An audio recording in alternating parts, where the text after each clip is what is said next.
ফুয়াদ গ্রেপ্তার হয়েছে এমন নানা তথ্য ছড়িয়ে পড়ে ফেসবুকে। সোমবার ভোর 4:30টার দিকে এক বার্তায় এই তথ্য জানান দলের সহকারী প্রচার সম্পাদক রিপন মাহমুদ।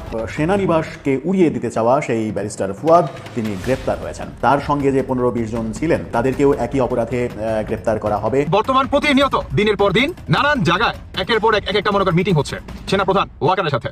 আমাদের বাংলাদেশে কি তাহলে সেনা শাসন হতে যাচ্ছে? দেশে কি জরুরি অবস্থা জারি হতে চলেছে? সেরকম প্রস্তুতি কি চলছে? বিশেষ করে সেনাবাহিনীর বিরুদ্ধে বিষোদ্গারের এই ঘটনাটা দেশটাকে উলটপালট করে ফেলেছে। ঊর্ধ্বতন সেনাপ্রধান ঊর্ধ্বতন যে সেনা কর্মকর্তা আছেন তাদের বৈঠক রেখেছে। সেই বৈঠকে হাসনা, সার্জিস তাদের যে ভূমিকা এবং তাদের যে স্টেটমেন্ট বিতর্ক তৈরি হয়েছে এগুলো ব্যাপারে তার সমাধান কি বা তাদের বিরুদ্ধে কোনো পানিশমেন্ট আনার জন্য সরকারকে অনুরোধ করবে কিনা এইসব ব্যাপারে আলোচনা। প্রিয় দর্শক, এইমাত্র সর্বশেষ গরম বাংলা সংবাদ। এবার প্রকাশ্যে আওয়ামী লীগ ছাড়া এদেশ কেউ চালাতে পারবে না, একই মন্তব্য করেছেন সাধারণ জনগণ। তো ভিডিওটি খুব গুরুত্বপূর্ণ হতে চলেছে, না টেনে স্ক্রিনের মাধ্যমে পরিপূর্ণভাবে দেখে আসি। তো প্রিয় দর্শক, ভিডিওটি ভালো লাগলে এটা লাইক করবেন আর কমেন্ট করে মতামত জানাতে ভুলবেন না। আওয়ামী লীগ একটা রাজনৈতিক শক্তি হিসেবে আসুক, তাহলে এই দেশটাকে ওড়া যাবে, নাহলে সবাই কিন্তু আমাদের এই দেশ আমরা রক্ষা করতে পারবো। সেনাবাহিনীকে বলেছেন আপনারা চালাতে পারলে আপনারা চালান, দিয়ে যান। সেনাবাহিনীর সিনিয়ররা বলেছেন যে না, দেশের এই পরিস্থিতি এই দেশ আমাদের চালানো সম্ভব। জরুরি অবস্থা জারি করা হচ্ছে। সেনাবাহিনীর বিভিন্ন ইউনিট ঢাকা অভিমুখে মার্চ শুরু করেছে। ফুয়াদকে আমরা শোকজ করেছিলাম। তরুণ নেতাদের অনেক কিছুকে আমরা সিরিয়াসলি নিচ্ছি। আশা করছি তারা আস্তে আস্তে তাদের ম্যাচুরিটি ডেভেলপ করবে।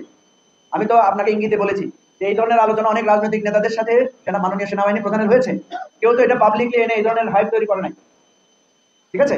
হাসনাতকে বিভিন্ন জন জিজ্ঞেস করেছে যে আপনি এটা কেন করলেন। তিনি কাউকে বলেছেন যে উনি ইনসিকিউরিটি ফিল করে এটা করেছেন। কাউকে বলেছেন, আমি দেখেছি যে 2জন ইউটিউবার বা 3জন ইউটিউবারের একটা টক শোতে ওরা বলেছেন যে হাসনাত কখন তার কখন যেটাই কি করে সে তার ঠিক না, সে তার মনে হয়েছে এখন করা দরকার সে করেছে।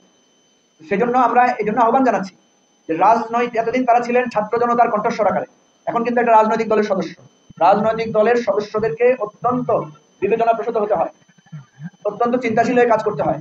আমি এই জন্য আমাদের দলের মধ্যেও আপনারা জানেন ব্যারিস্টার ফুয়াদের একটা বক্তব্য নিয়ে আগেও একটা আলোচনা হয়েছিল। আমরা কিন্তু আমাদের দলের ভেতরে ব্যারিস্টার ফুয়াদকে আমরা শোকজ করেছিলাম। বিজয় দিবসের 16ই ডিসেম্বর বিজয় দিবস অন্য সময় করার একটা বক্তব্য উনি রেখেছিলেন। পরে উনি আমাদের দলের কাছে ক্লারিফিকেশন করেছেন, যেটা ওনার ব্যক্তিগত অভিমত ছিল এবং এটা উনি কিছু ব্যাখ্যাও দিয়েছেন।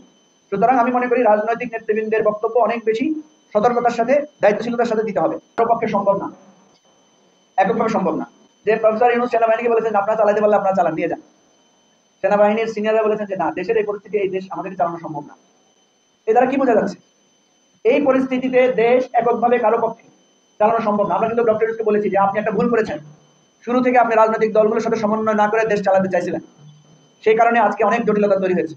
তিনি সেটা অনুভব করেছেন এবং যার কারণে আজকে একটা জাতীয় ঐকমত্য কমিশন করা হয়েছে।